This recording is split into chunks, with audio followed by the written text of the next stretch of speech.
Yeah, thanks. Yeah, I had a good time writing that one. So a lot of what the techniques that I use in there, we're going to be talking about them today, and you'll be able to almost get to the point where you can make a song like that on your own. So I wanted to talk about before we get started with everything in the nuts and bolts of it.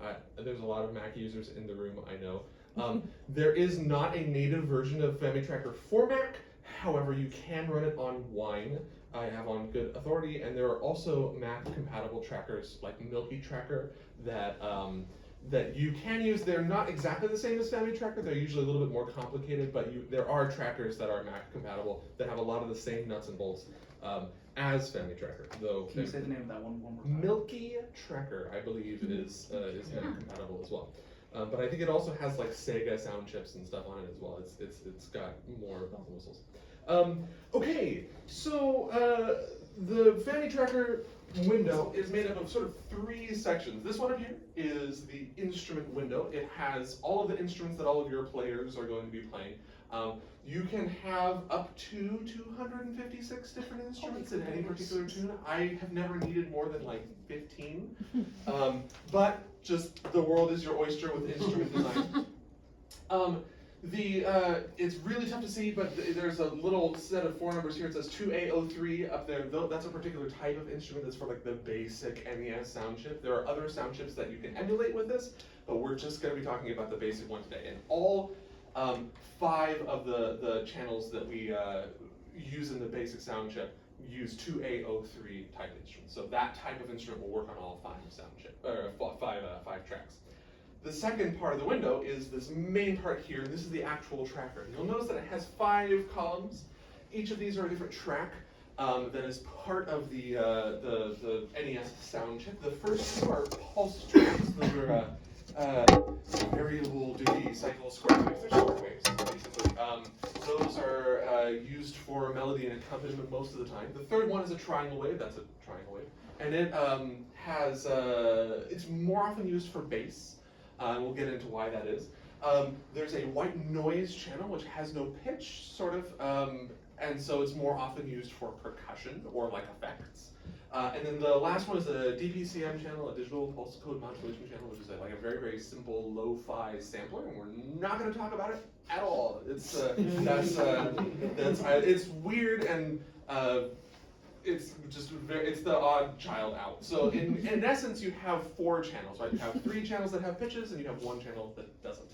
And everything that you heard in that tune that I just wrote uses those 4 channels, and then plus like literally 1 sample in the DPCM channel. So I want to talk about how to design an instrument. So we're going to open up the instrument design window. So you just double click up here. You can also use this new instrument thing. But the new versions of Famitracker come with one already started. So, I know, quality of life. They didn't have this back in the 90s. So, this is the instrument editor window. You can see that there's like, it's kind of hard to say. I don't know if I can blow it up at all. No. It has 5 categories, and these 5 categories are basically the 5 things that make up any particular instrument. We're going to start by building actually a triangle instrument. Like I said, it can be used on all 4 channels, all 5 channels, but it's good when you're writing tunes in Famitracker to be thinking about, well, which channel am I going to use this on? And so we're going to start by doing our bass. The reason is because the triangle doesn't actually have a volume envelope. It doesn't actually have a volume value. It's either on or it's off. I can show you this by, let's see, if I put in the maximum volume value, which is 15, beautiful, beautiful little triangle sound. And I'm going to put 1, which is the minimum volume value. It's exactly the same volume. If I put 0,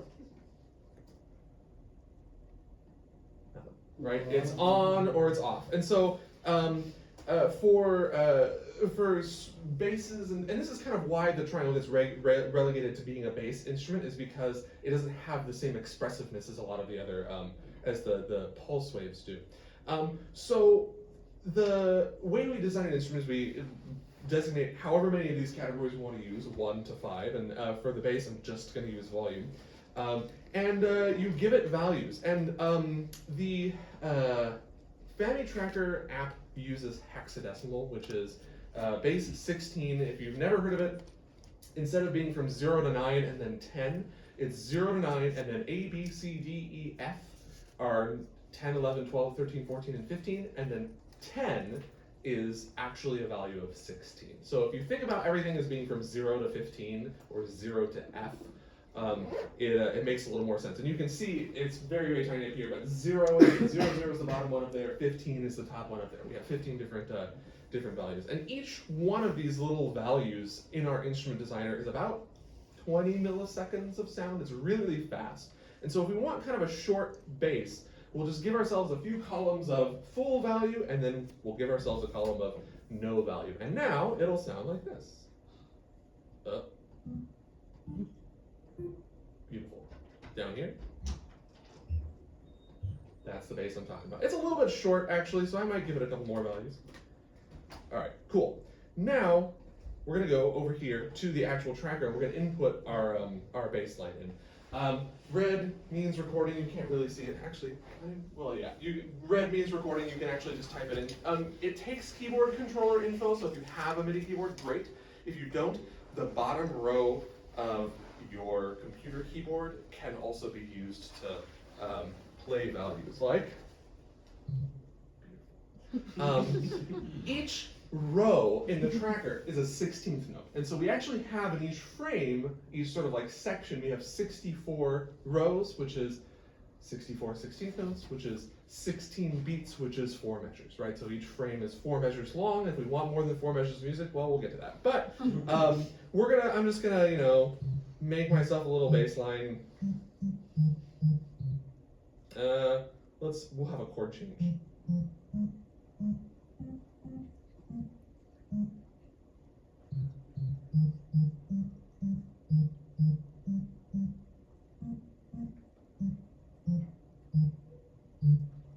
Beautiful, there you go. Composing in real time, and let's hear what it sounds like by pressing enter.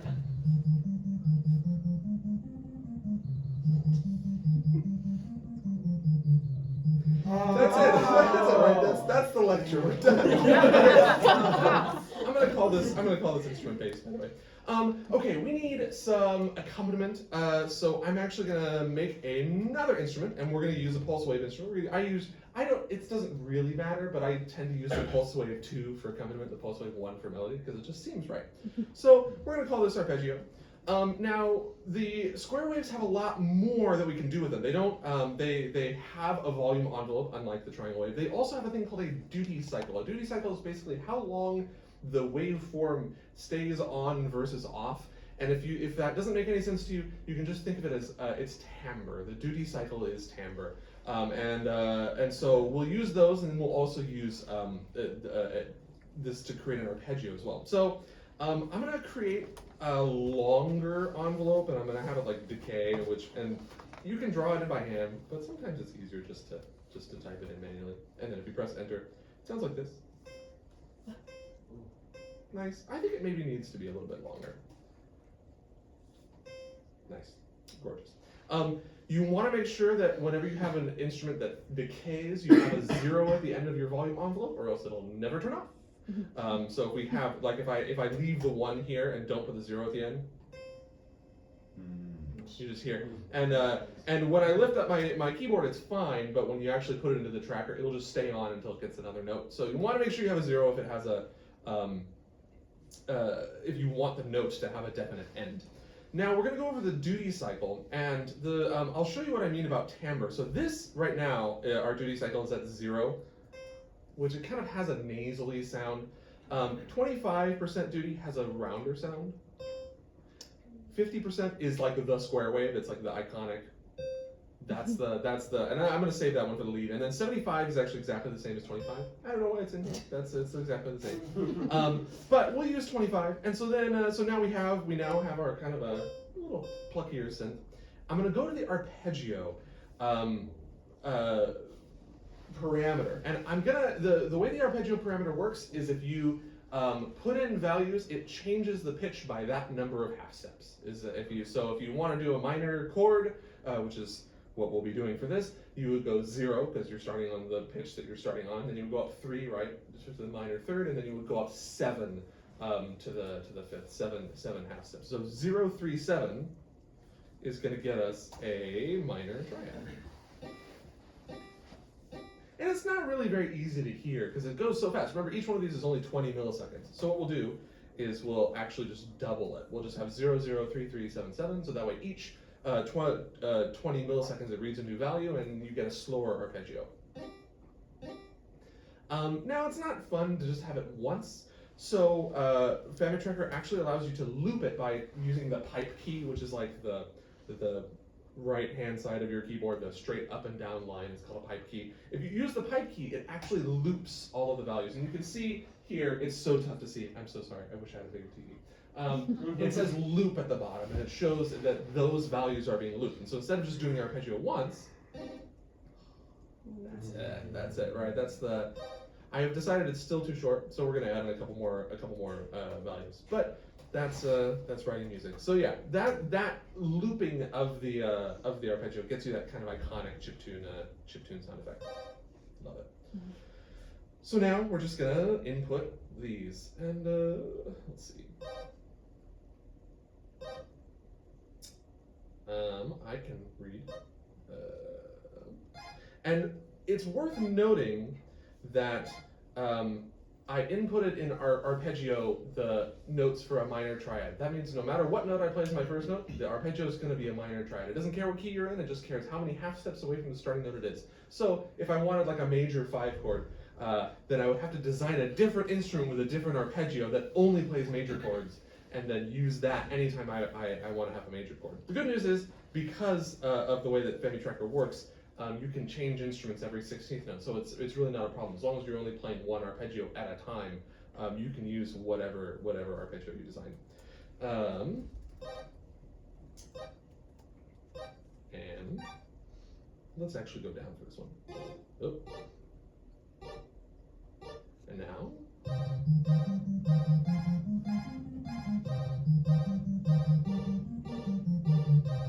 Cool. I like it.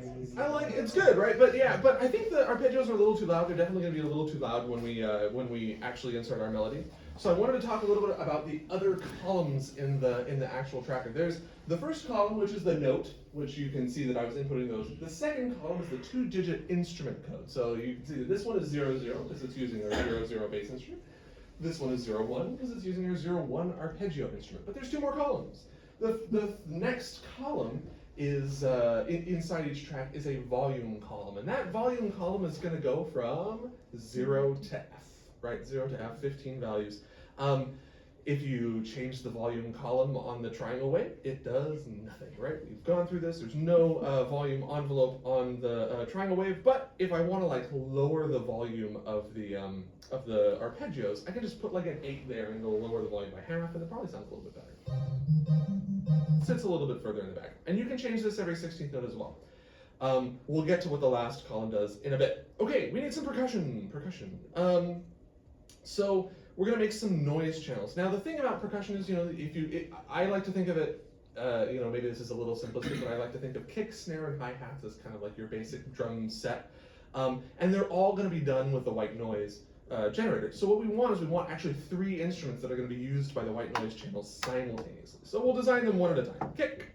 The white noise channel, let's see, snare and hi-hat. Great. You can have as many of these as you want, right? There's 256 and we've used 5 of them. So going to the kick, now talking about the white noise channel actually does have pitch. It has exactly 16 pitches. This is a number we keep coming back to. I just want to, mention that. But you can hear as we go up. Let's see, is it gonna?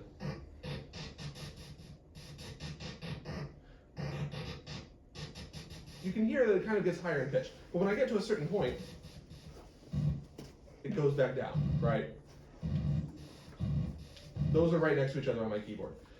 And so once you get to the 16th pitch, it goes back down to the bottom. So when you're designing instruments for the white noise channel, don't just design the volume envelope and the arpeggios and all this stuff. Also think about, well, what pitch am I generally going to be playing? It's also kind of fun if you have a particular drum sound to change the pitch of it to do drum fills. You can use the same drum sound and have something like that, and it gives you a nice drum fill. But for the kick, we're going to be obviously using a low drum sound, and we want it to be pretty short. So drawing this curve by hand. Make sure we put a 0 at the end of it, and it sounds like dig it. Nothing else you really need to do for that one. So, and we'll just, what do you think? 4 on the floor? Is it Yeah. I feel like it's gonna be, we need snare, so. Also worth mentioning, I know it's kind of hard to see from so far away, but all of the pitched ones, you have like MIDI notes. You can see a note, like it says C3, it's an octave below middle C. But this one just has a 0 next to it. That just says it's the 0th of 16, right? It's the lowest pitched one. Oops. Is that right? Yeah, it is. And we'll just, and you, if I had my mouse here, actually, I do have my mouse here. I can save us a little bit of time on note entry by just copying and pasting. Also a quality of life thing they probably didn't have way back when. But we'll copy in our drum pattern. Let's see. Yeah, there you go.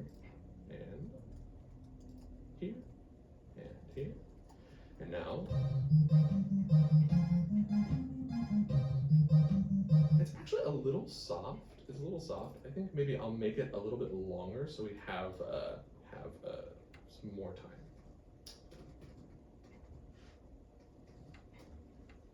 Let's see how that sounds. What's nice is if you edit your instrument, all of the stuff that you already input with that instrument changes along with it. It's better. Now for the snare, we'll do the same sort of thing, but we'll do this same sort of thing, but we'll have it be a higher pitch as well. I also want to show. Oh my gosh! Please. I also want to show you one of the last parameters that you can have for instruments, and that is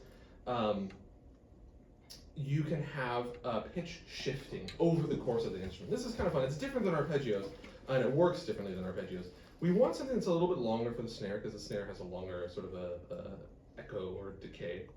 There you go. Sure. Dig it. The pitch shifting, and there's two of them. There's pitch and high pitch. Pitch is like smaller intervals, and high pitch is larger intervals. I almost never use high pitch. It's very wild. But the pitch, it changes the pitch of it slightly over the course of the note. Unlike the arpeggio, which just calculates a number of half steps, this changes the pitch, and then Famitracker forgets about what pitch it was before. So if you use a loop, you just have to put in one number, and it will continually change the pitch by that number. So if I put in a 1 and loop it, you hear that it kind of has like a twisting upward sound. For some reason, the noise channels their pitches move backwards from the pitch channels. I have no idea why this is, and it's probably just an ancient element of Famitracker. But if we put -1, it kind of has a snarey sound to it, you know. It might move down a little too quickly, so we just add in a 0, and now it only moves down every 2 ticks. Like it. Okay, so with that, we'll just input our snare. I don't remember what pitch I was using. Oop, not that one. Better. And for extra fun, we'll have every other bar will have like an extra snare hit. Now we have sort of almost a rudimentary drum set.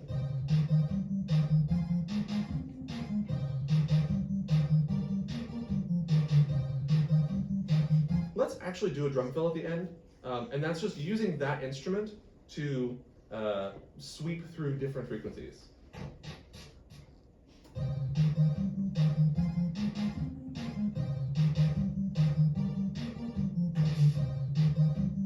I kind of like it. I feel like this might be a little too high. Better. Noise channels also have volume envelopes, so I might actually have some sort of like sweep up crescendo for that as well, which might be kind of cool. You'll hear the volume dip, and then it'll come back up. And it comes back up. It's nice. Okay, the last thing we have to do is our hi-hat. The hi-hat is going to be really simple. It's going to be really short. It's not going to have a very long envelope at all because we want it to be, pretty speedy. And then we'll just, we'll be done with our percussion. Then we can finally move on to our melody.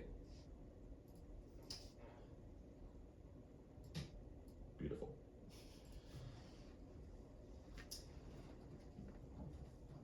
I don't remember what I used for that. It's fine.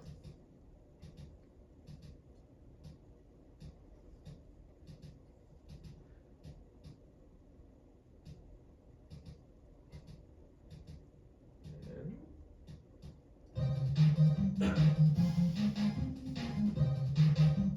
we have made a chip tune.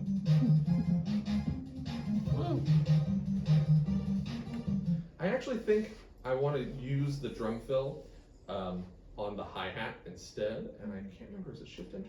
No, what is it?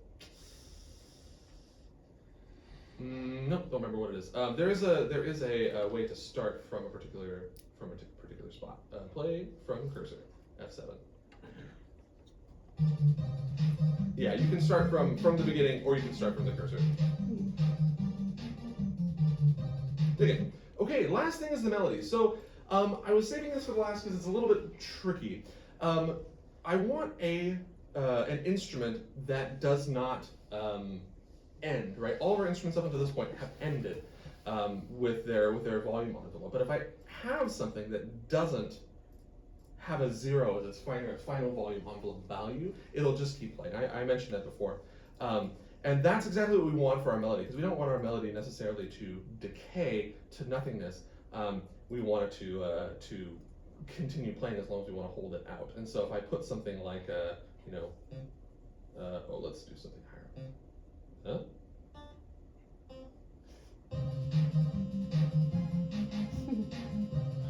Just keeps playing forever, right?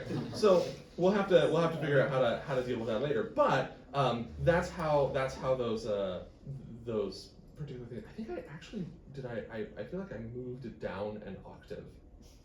Transpose.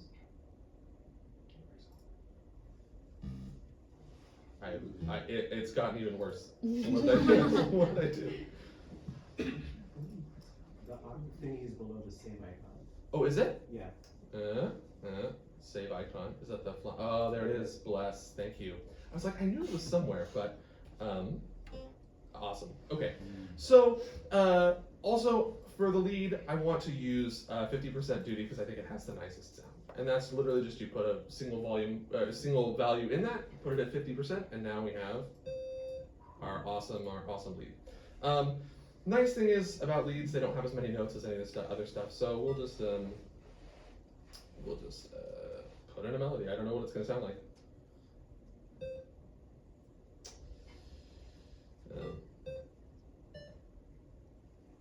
Nope.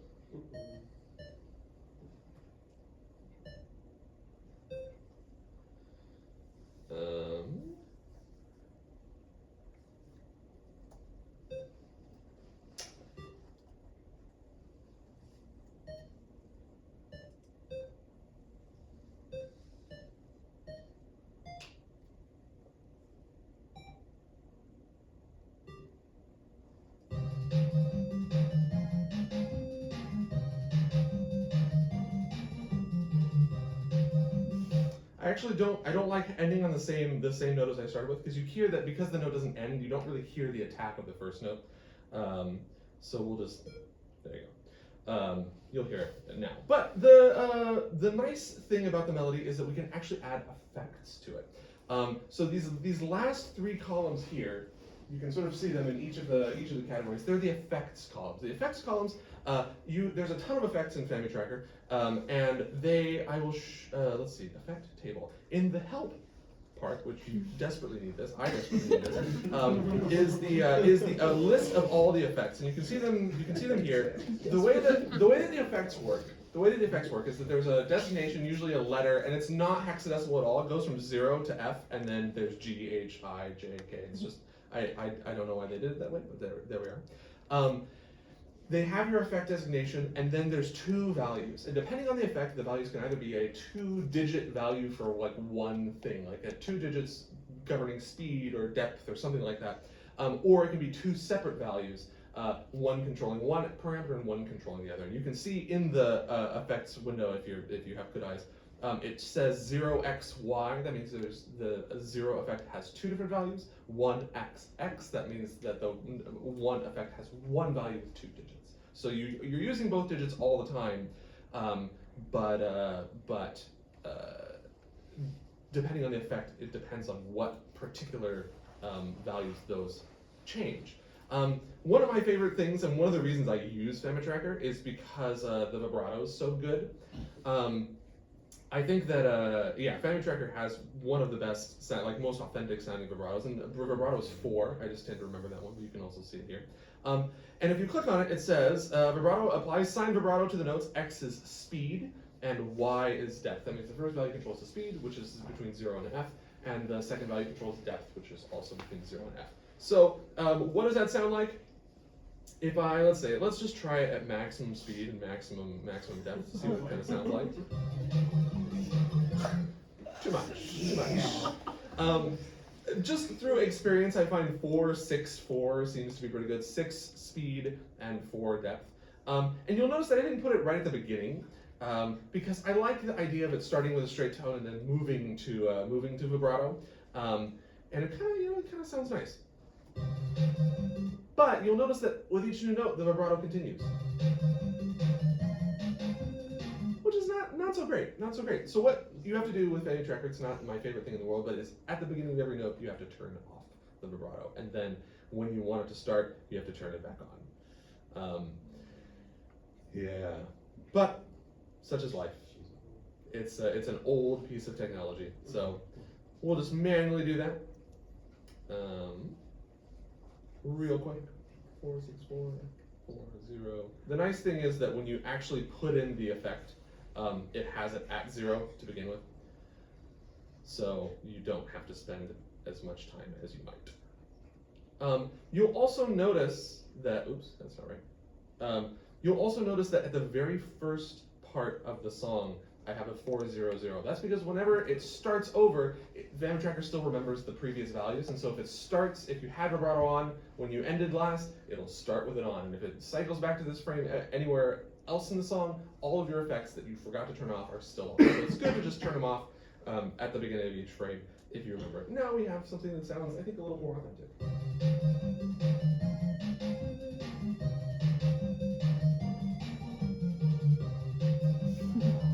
There you go. We officially have a song. Yeah. Okay, the song is 4 measures long. So the last thing that I want to talk to you about is I want to talk to you about the frame window. And I mentioned the frame window back at the beginning, and then we just haven't looked at it since. This song is 1 frame long. It just keeps repeating the same frame over and over and over again. All of the music that we have is written in 1 frame. Here, we can add frames, and you can see as I add more frames, more rows pop up here. What these rows tell the Famitracker how to do is to basically play a particular group of 64/16 notes that's designated to a particular instrument. Now this thing that I have done, that I've added all these frames, you see that it says 0, 0, 0, 0 all the way across. It's playing the first frame for all of these. And when it goes to the second frame, it's still going to play the first frame for all of them, and it's going to sound basically exactly the same as what we just did. However, you can change the frame as you move down to add in more music. Now, the nice thing is with particularly with like a real notation program, you have to copy and paste all of the music that you wrote. If you want some people to repeat the same things that they did, you have to copy and paste all that music. Famitracker automatically does that for you. You have that music inside a frame. If you just want them to play it again, you leave that frame the same. If you want them to play something new, you change the frame. And you'll notice that all the music in my melody has just disappeared because we're now in a new frame. That frame doesn't have anything in it. So we'll just write a little bit more melody. Oh, not that.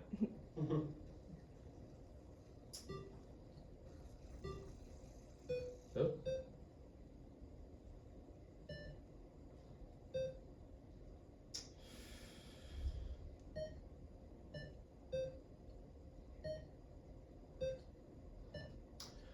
And if I had the time, I would also put in vibrato for this. But now, if we go back to the beginning, it'll play the melody that I wrote for the first frame, and then it'll move directly onto the second one. But all the other instruments will still continue playing what they had in the first frame.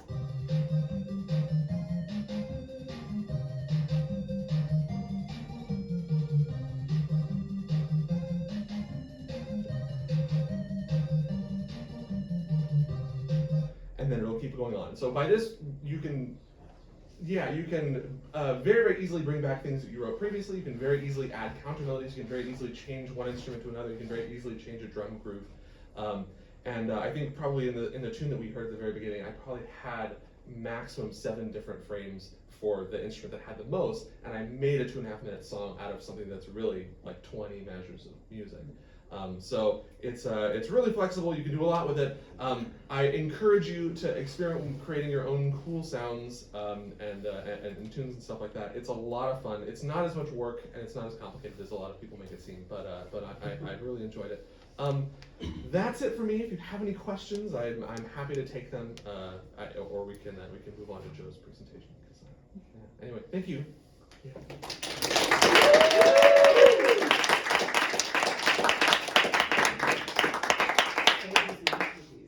Save it. What should I call it? Group name.